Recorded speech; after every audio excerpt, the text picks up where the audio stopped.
So let's say you want to take a trip. What are some considerations? Who is driving? Who's coming with you? Where are you going? How much time do you have to get there? What stops will you need to make? What do you need to take with you? So let's say you don't have much time. You need to get there as soon as possible. Your passengers are less experienced and cannot drive, so you are the driver and navigator. You have to point out all of the sights along the way and make sure that you don't leave them at a rest stop. Essentially, this road trip is the most direct route. Now, let's consider a different scenario. You're still going to the same destination, but you feel different about getting there. Let's say you have more time. Your passengers are experienced travelers and can assist you in driving. However, you still want to navigate. But you solicit input on places to stop along the way. This trip would be collaborative. However, it's still your ultimate responsibility to ensure the group gets there. Let's consider a final scenario. Now let's say you take a trip with the same considerations as before, but you just want to be a tour guide. You really want to let your passengers do the bulk of driving, as well as navigating. The group will share ideas and each have their own insights and beliefs as to what is observed, and what is important to see along the way. In this trip, it really is as much about the journey as it is the destination. This trip is very experiential. According to TP 350-70-14, an instructional strategy helps organize and specify the learning activities, MOIs, and how to deliver the content. The strategy should include pre-instructional activities, presentation of information, practice and feedback, assessments, and follow-through activities. Instructional strategies emphasize concepts, theories, relationships, ideas, and generalizations. The three driving scenarios presented are very similar to our three instructional strategies of direct, collaborative, aka interactive, and experiential learning.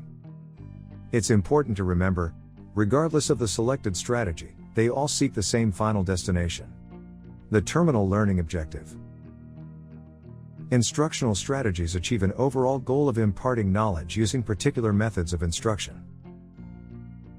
So having said that, what is a method of instruction? A method of instruction is a type of activity used to help accomplish a learning objective. It is important to note, Table G1 in TP 350-70-14 lists more than 30 MOIs. That means there is a wide range of activities to build a lesson upon. The selection of particular activities or MOIs would be based on the best strategy to achieve the learning objective. So where do MOIs fall into our scenarios? Think of each MOI as a pit stop or point of interest. The culmination of the stops would lead to the desired destination, the terminal learning objective. TP 350-70-14 makes several recommendations of MOIs under each instructional strategy. However, these are just recommendations and not requirements. You'll discover that some work better for certain strategies depending on the audience, content, the instructor, and so on. We are not limited to certain MOIs under each strategy. Again, it's just a recommendation. Let's consider direct instruction. Direct instruction is often through instructor/facilitator-led lecture with explanations, examples, and opportunities to practice and provide feedback. It consists of information for which there is one right answer, and for which that answer is relatively simple. This strategy often emphasizes the use of carefully sequenced steps, so the learner can master a new fact or rule before moving on.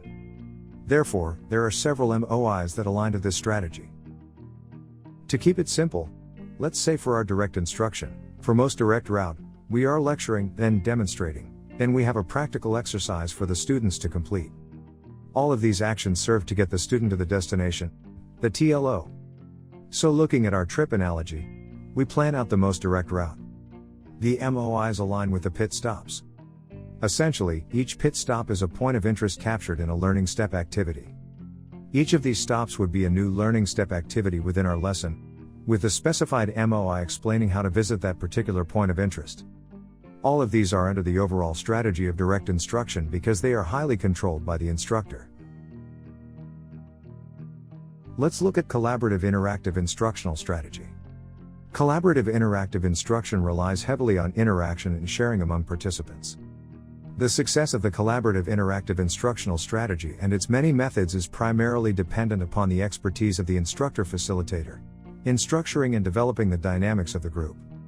It is paramount for the instructor-facilitator to outline the topic, the amount of discussion time, the composition and size of the groups, and reporting or sharing techniques. Each of these MOIs lend themselves to a more collaborative atmosphere, where the instructor is the observer and manager of group dynamics, guiding them to learning outcomes. So for collaborative interactive, say you start out with a conference discussion, move into a case study, where students work together to explore issues or identify actions related to the situation. Then, you might have the students participate in a debate, regarding the pros and cons of each action and targeted solution. When we compare it to our driving scenario, the passengers may be driving for short periods of time, but always under your guidance and supervision. Therefore, it's essential you are well versed in the layout of the land. Some of them have experience, so they can share what they know about sites along the way. This takes a lot of the work and focus off of you as the driver. You just observe and make sure they are staying on track toward the destination, the TLO. Now let's look at our last instructional strategy, experiential learning. This is by far the most complex and challenging strategy, but also the most rewarding. There are several critical factors in this strategy. The learning must be learner-centered, inductive, and activity-oriented. Additionally, it contains personal reflection about the learning activities, as well as applying the experience to other contexts. Experiential learning can be viewed as a cycle, consisting of 5 necessary phases. These phases are: concrete experience, publishing and processing, generalizing new information, developing, and applying. The key for this strategy is that the lesson content must contain sufficient detail to aid the instructor-facilitator in executing the 5 phases. Using our road trip analogy, the trip must be enriching. Enriching enough to inspire observations and reactions. It should allow opportunities to create new information. The traveler should see value in the trip, and ultimately, the traveler should use the experience to shape trips of their own. As you can see on the map, experiential learning is as much about the journey as it is the destination. In fact, the journey is the destination. Keep in mind, while you are still versed in the layout of the land, be prepared for students to venture outside your lesson boundaries, as that's a key element of this strategy. Due to its complexity, experiential learning will be further covered in greater detail in another video. In conclusion, this video examined the role 3 core instructional strategies play in arriving at a learning destination. Furthermore, it illustrated how methods of instruction serve these strategies by shaping points of interest along the way. We hope you enjoyed this video and that it aids in planning and arriving at all your learning destinations.